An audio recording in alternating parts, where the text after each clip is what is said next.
The GAO has a unique role in Georgia, first of all, because we're the independent protection and advocacy system for people with disabilities, but also because I think our founders did a really good job of establishing from the beginning very strong values upon which our work is done. I think the biggest difference in starting places among the P&As in the United States is a difference between approaching protection and advocacy as basically a technical legal problem and approaching it as a cultural and relational problem.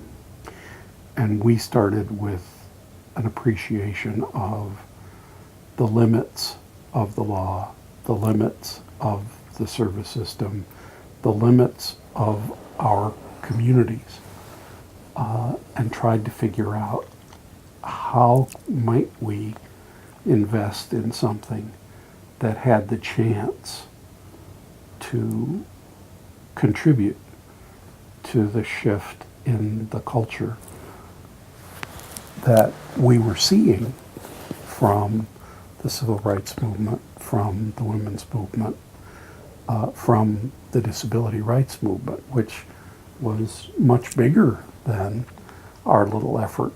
But the question was, in a sense, how do we tap into that energy for a beloved community? Seems like just yesterday when Tricia and Betty invited me to come to Georgia to be the first statewide citizen advocacy coordinator. I was meeting them in North Carolina at a protection and advocacy conference, read their plan. I said, this is brilliant. And we corresponded for about 6 months, and finally my husband and I said, okay, we're coming to Atlanta. My first place to visit was Savannah, Georgia. I think I picked it because I knew it was beautiful.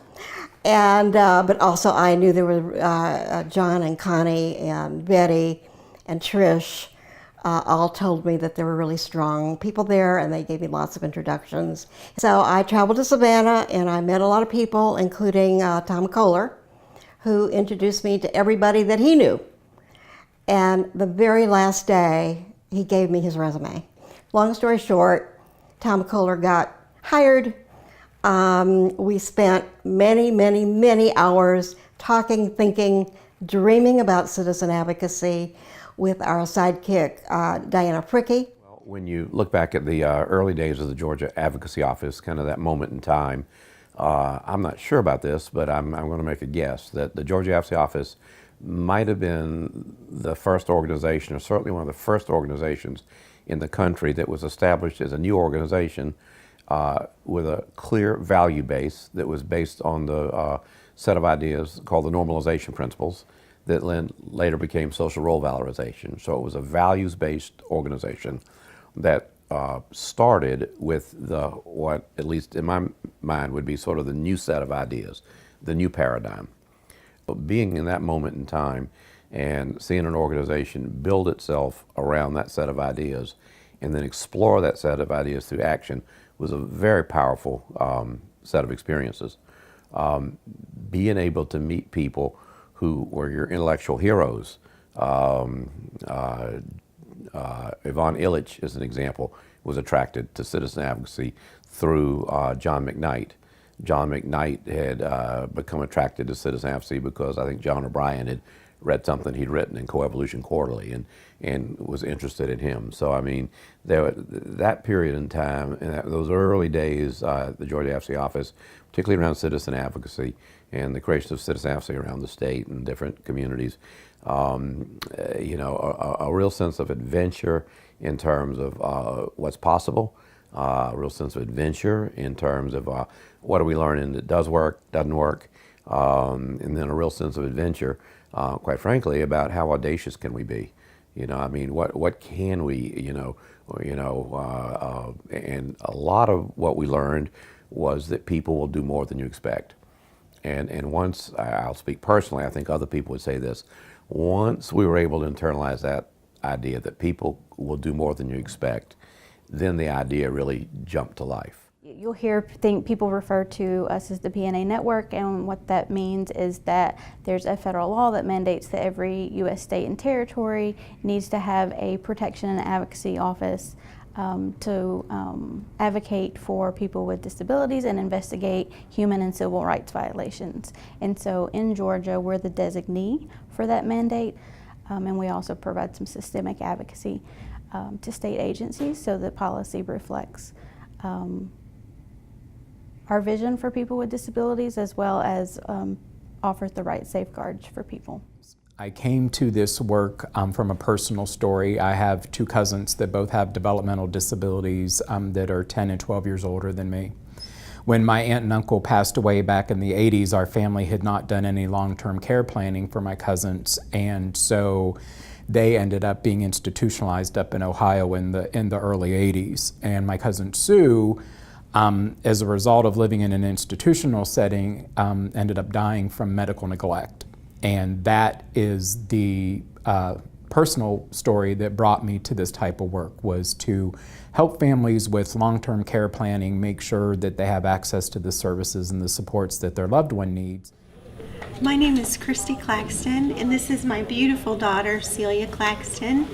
And I would like to thank the incredible people at GAO for supporting us at a very difficult time when my daughter lost her nursing benefits. And each person at the GAO, from the first person I spoke to on the phone to our wonderful advocate, Joe, Sarah, has encouraged us and cried with us and been a wonderful support system to help us through the process. And we just couldn't be more grateful for each one of them in their care and their concern for the health and well-being of my sweet girl.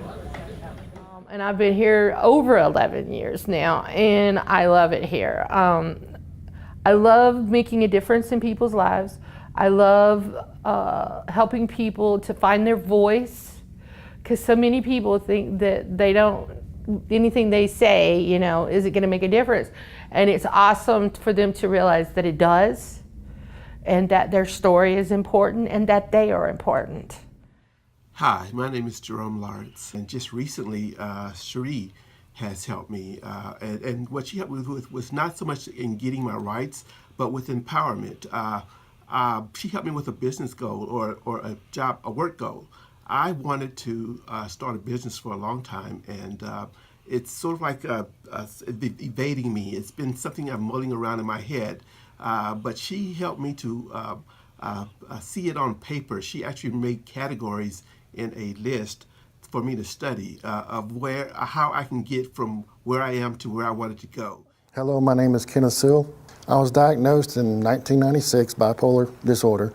97, I went back to worked all the way till 2012. Had a episode where 2012, 2013, the winter there was extremely rough. Went on disability. The guardianship was put in place. What took about 20 minutes to put into place, it took almost a year for it to be taken out of place.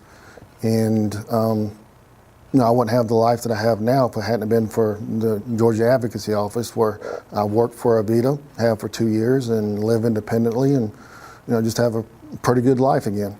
My name is Debbie Lynn Alberry. What GAO means to me is total freedom. Back into the community. With their guidance and help, I'm learning to deal with my disability and with the aids, getting the help that I need. If it wasn't for GAO and the legal aid, I'd still be there rotting in Molina. Thank you. When I came to Legal Aid to work at that organization, also in Atlanta, in 1986, it was the same time that the Protection and Advocacy Act was extended to include advocacy on behalf of people with mental illness, which was my area of interest, and particularly people living in institutions. GAO was right there where they needed to be. Not only were they already the established P&A, but they embraced the mental health aspect of that law, and therefore I found them to be the place I could begin to develop my practice here in Atlanta. My name is Deontay Bowden, and I just want to let y'all know how GAO/Georgia Advocacy Office has benefited me with all the services and programs that they have here at GAO. I like the work program. I've currently got a job now through the work program. I'm currently employed for the Mercedes-Benz State. My name is Carmine. I'm 33, and I'm very happy where I'm living. And I work at Stoneman Park, and I'm just grateful to have the Georgia Advocacy Office with me at this time, because without them, I'd be stuck in a hard place. I am one of the program advocates at the Georgia Advocacy Office. As a person with a disability, I enjoy working here because it's a way for me to give back. I give back to the community by serving, by walking alongside the person, by developing advocacy strategies that will help them have a meaningful life. It's a rewarding experience to investigate a case and have an outcome where individuals who perpetrated the abuse has to go back to school to get retrained. Some of them get terminated, some of them are arrested. We are a P&A, or Protection and Advocacy Organization, that stands beside the people that we serve. Thanks to the planning of our founders and early contributors, this is an organization with heart. If Georgia did not have the GAO, millions of people with disabilities would be at risk of not having a real home. For example, we work with a lot of people who were just stuck in nursing facilities and they can't get out. And we advocate even to the point of legal representation to get them out of the facility and into that real home that we all should have. I started this job in May, coming to GAO from the state because I wanted to work on behalf of them with people with disabilities. The reality of it is there's a whole lot of groundwork to be laid and a lot of work to be done, and I really wanted to be a part. I think the Georgia Advocacy Office has been very important to us in Savannah, Georgia, because without the Georgia Advocacy Office, citizen advocacy would never have been developed and have been able to flourish as it has in Savannah.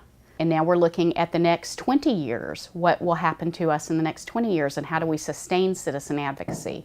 And the Georgia Advocacy Office has been helpful in helping us think about that and offering us the resources and the commitment to the mission that we think we need to see this flourish in the next 20 years in Savannah.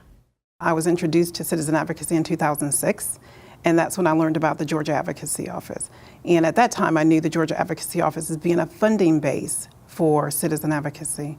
What I didn't know is that the Georgia Advocacy had more of a powerful stance and belief in citizen advocacy than just funding citizen advocacy. The Georgia Advocacy Office wholeheartedly believes in the principles of citizen advocacy, the power of relationships, the need for people to continue to grow in their own communities, to support one another, and that without services, the Georgia Advocacy understands that natural relationships and supports will go on throughout the end of time. Also, a strong recognition of the value of engaging ordinary citizens in our work. And initially, the whole organization was about citizen advocacy. Now we use a lot of other different tools in order to make sure that people are protected from harm and have a chance to live a good life in the community.